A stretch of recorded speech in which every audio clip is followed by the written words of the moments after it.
Montage de mouche première année, Club Mouche APNLE. Le montage de la peute. Au niveau des matériaux, on aura besoin d'un hameçon de 14 à 16, type TMC 100, en tout cas à hampe courte. Fil de montage olive ou jaune. On peut réaliser un sous-corps en Herle de Condor, on peut la monter naturellement avec la soie de montage. Il y a plusieurs variantes. Et pour finir avec les matériaux, il nous faut juste une plume de flanc de canne. Donc c'était l'occasion, après le sedge roux, de vous présenter la peute.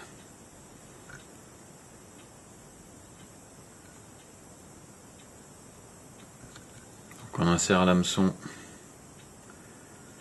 dans l'étau de montage.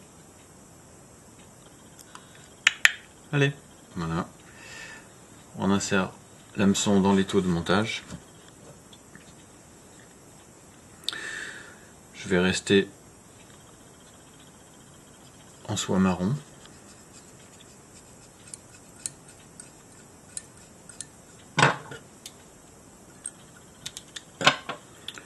On avance jusqu'à la courbure.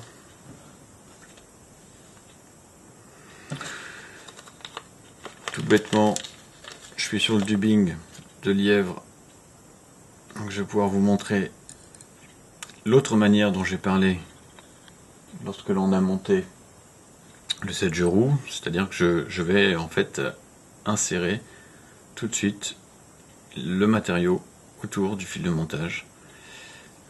Alors c'est peut-être pas très évident à la caméra,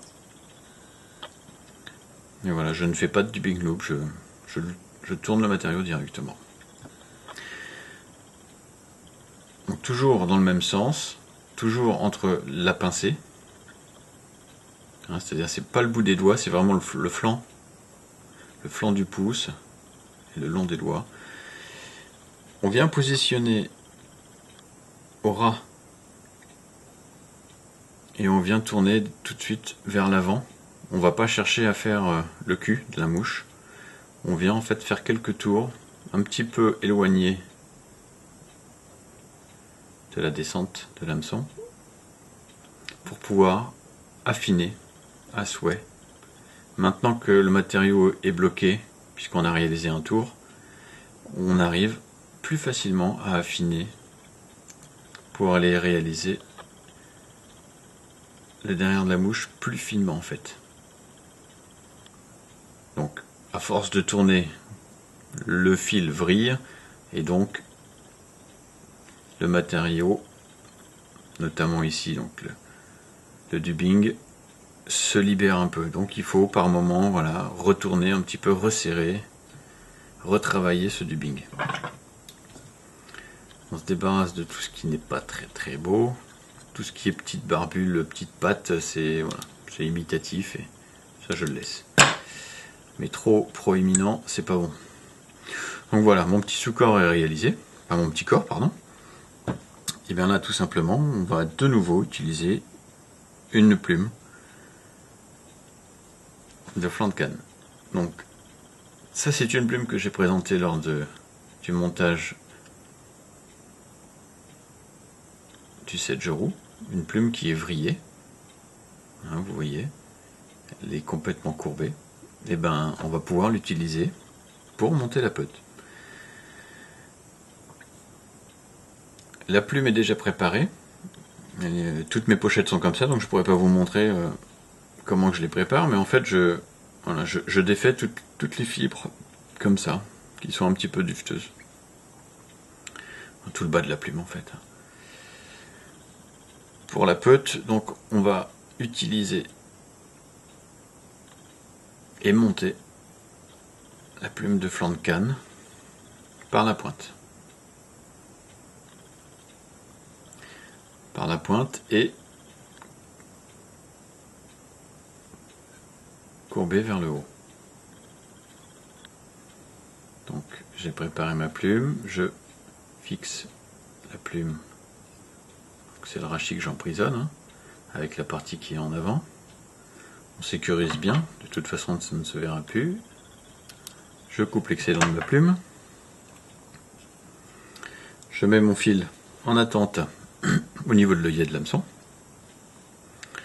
Et là, avec une pince à hackle, je viens attraper le rachis de ma plume et je vais donc tourner autour de la hampe tout en rabattant systématiquement mes fibres vers l'arrière. Donc un tour.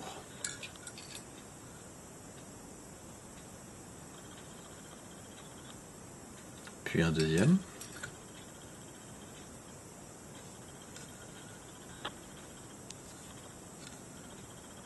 C'est vraiment important de coiffer. Enfin, j'appelle ça coiffer, mais c'est de rabattre vos fibres vers l'arrière. Et on va s'arrêter ici. 3 petits tours. Et puis s'en vont. Hop.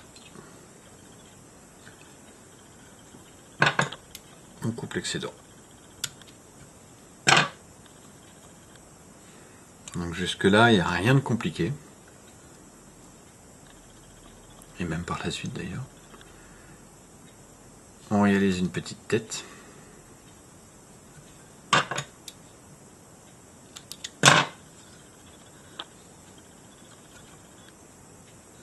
On dévrille le fil avant le nœud final.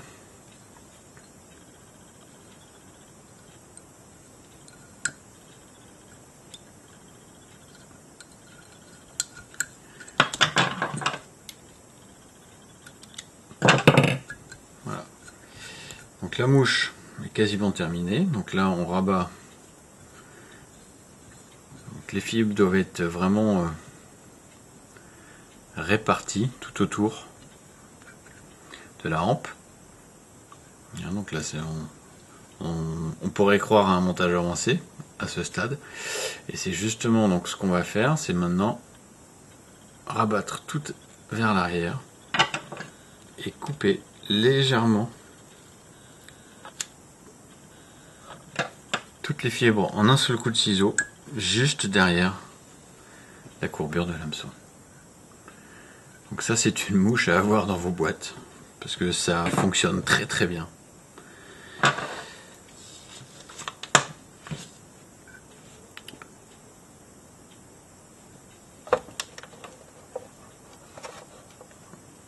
Voilà, c'est à vous de jouer.